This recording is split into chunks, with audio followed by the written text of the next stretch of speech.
Hey, are you searching for the perfect Spokane neighborhood to call home?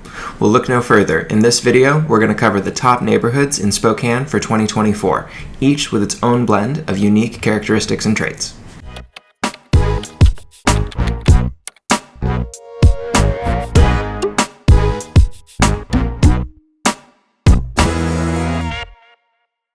Welcome back to Living in Spokane, Washington. If you're new here, my name's Hunter McKay, and I'm your real estate broker. If you are thinking about making a move to Spokane, or just interested in talking about the area, please don't hesitate. Drop a comment below, or reach out to me on my cell phone. Me or my team would be more than happy to help you. Now let's get into today's video. One of the top neighborhoods that immediately comes to mind is the South Hill, but not just any part of the South Hill, it's specifically Manito. And I suppose we could talk about Cannon Hill Park nearby, but it's mostly Manito, and everyone wants to be as close to the Central Park as they can. Manito really spans between like 22nd and 28th, so there's very few homes that are truly considered Manito proper, and then there's a lot of places that we call fake Manito. We appreciate you, but you're just not quite as nice. I think what most people really appreciate about Manito is the quality condition old homes. There are so many unique and charming architectural marvels that just aren't rebuilt today. There are quite a few homes that are extremely expensive to maintain because of their age, and so it can be important to balance your love of an old home with your budget and preparedness for things like knob and tube wiring, an old roof, or a garage that might need to be torn down and rebuilt.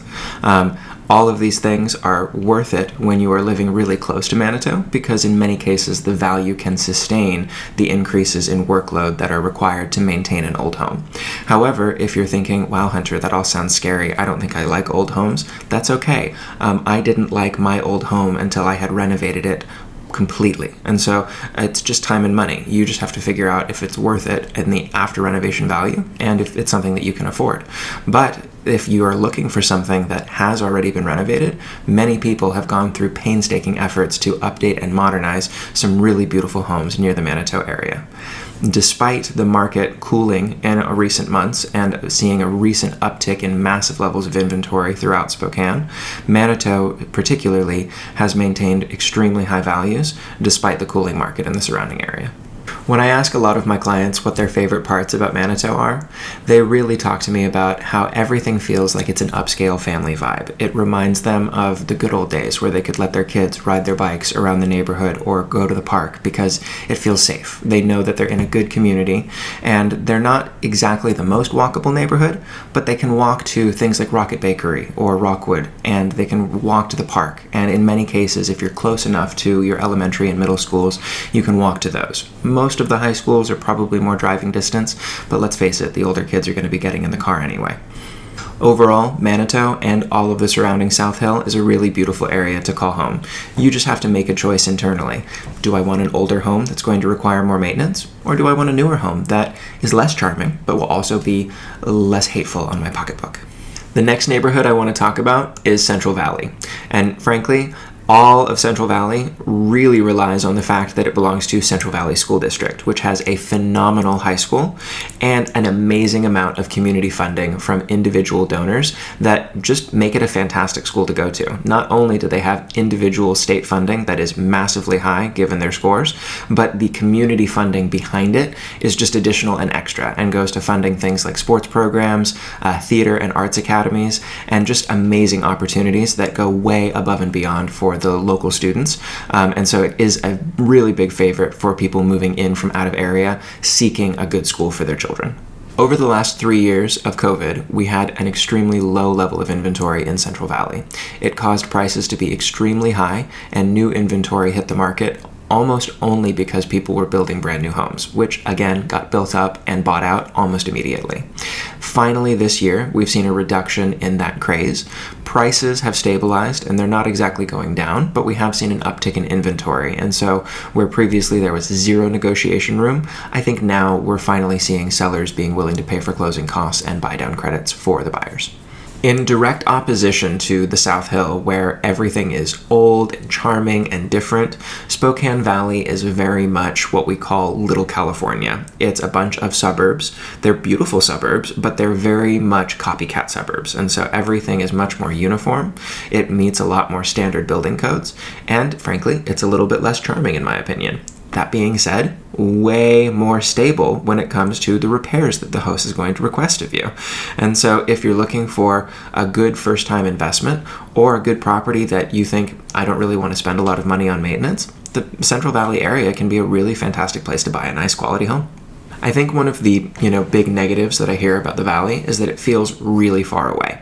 And I think that it only feels far away when you're driving around all of Spokane in a 2-hour circle. If you start on the north side, go all the way to the deep South Hill, and then end in the Spokane Valley, it's going to take 3 hours.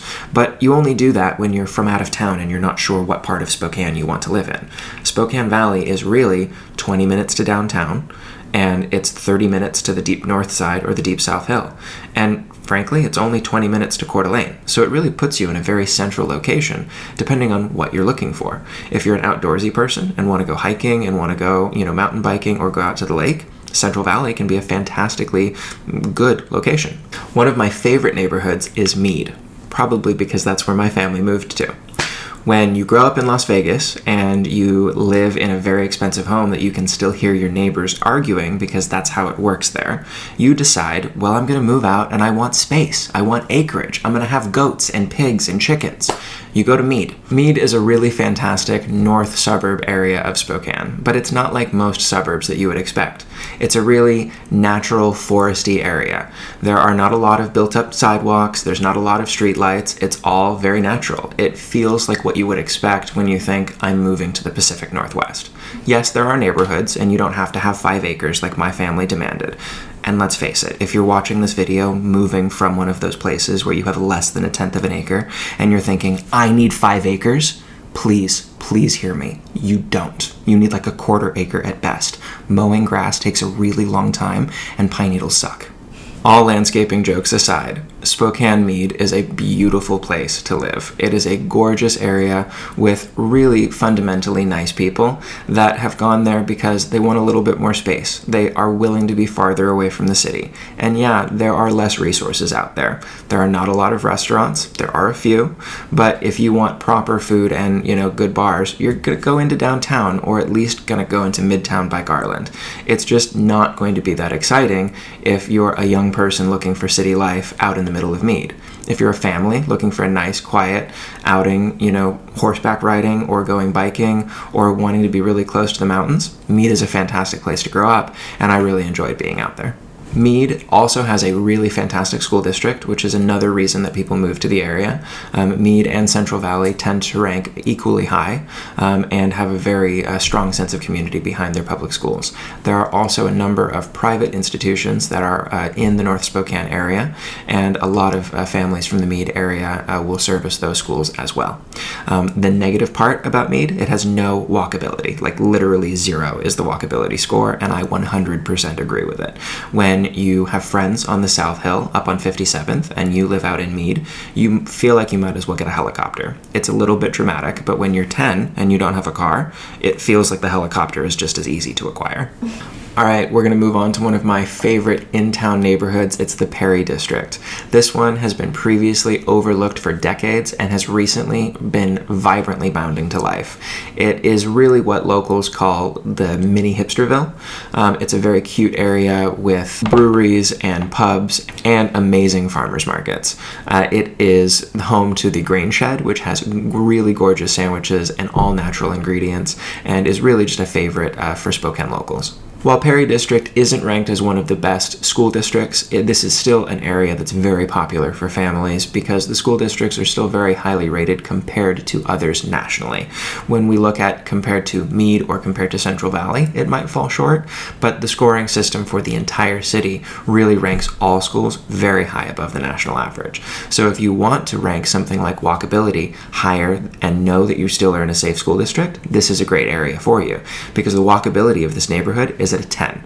You can walk to grocery stores, you can walk to restaurants, you can even walk to a Buddhist temple that's just there on Perry Street. It is really a charming, amazing, old yet built up, vibrant community that has had massive development over the last few years. The home style is definitely going to be a real quirky mix because there are some homes that have been completely ripped down and built brand new. And so in some cases, an older home that used to have several acres attached to it has become really modern townhouses or condos that look almost hyper modern like you'd expect in Seattle.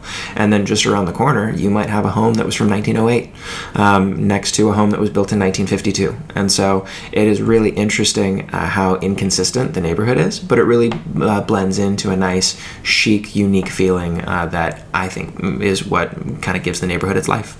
Last but certainly not least, we're going to talk about Audubon / Downriver. And these are not exactly the same neighborhood, but they're very similar and can be talked about close together. It's kind of like the South Hill of the North Side. A lot of people who move to the area, or even people who are just familiar with Spokane and have never lived on the South Hill, they don't want to move to the South Hill because, one, we're cliquey, and so if we were, born in Spokane north of Francis, then we never go to the South Hill. It's just too far away from us. And we're probably afraid of driving in the snow because we're used to flatter roads. The north side is really good for that. It's a grid system, the snow plows go pretty frequently, and it's just a little bit easier to drive in the winter if you're not the best snow driver.